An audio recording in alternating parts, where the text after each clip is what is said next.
Felly, rydych chi wedi penderfynu eich bod chi am ddechrau busnes. Nawr rhaid i chi penderfynu pa fath o fusnes rydych chi am ei gael.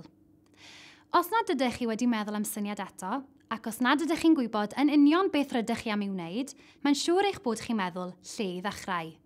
Sut ydych chi'n meddwl am syniad busnes? Gadewch chi mi weld alla fi eich helpu chi. Beth am ddechrau trwy ofyn y cwestiynau hyn i chi'ch hun? Oes gen i unrhyw sgiliau penodol allai fod yn sail i fusnes newydd?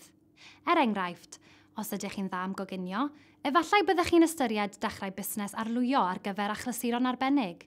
Neu, os ydych chi'n dda gyda geiriau ac iaith, efallai gallech chi ystyried mynd yn gyfieithydd, yn ysgrifennwr copi neu brawf ddarllenydd. Y cwestiwn nesaf, oes na fwlch yn y farchnad?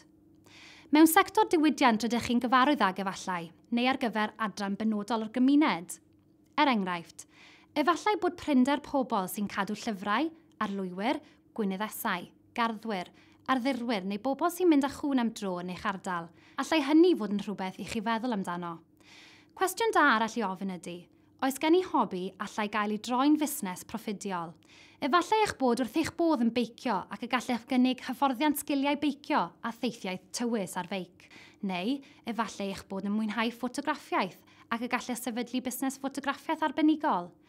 Efallai eich bod yn mwynhau cadw'n heini ac y gallech datblygu hynny'n fusnes.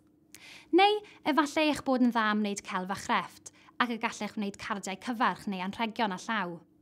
Yn olaf, gofynnwch eich hun, ydw i wedi cael anhawster gael gafer ar gynnyrch neu wasanaeth nad oes unrhyw un arall yn ei ddarparu.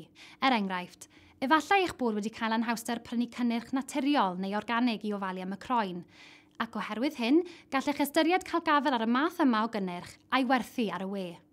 Neu, os ydych chi'n berchen ar feic modur neu gar glasurol ac yn cael trafferth dod o hyd i fecanic addasg, gallai sefydlu garej arbenigol fod yn syniad. Rwy'n siŵr y bydd y 4 cwestiwn hwn yn ddefnyddiol i chi fel man cychwyn ar gyfer meddwl am eich syniad busnes. Pan fyddwch chi wedi cael syniad, gwnewch yn siŵr ei bod yn cyd-fynd ar hyn rydych chi am ei wneud a chnodau busnes.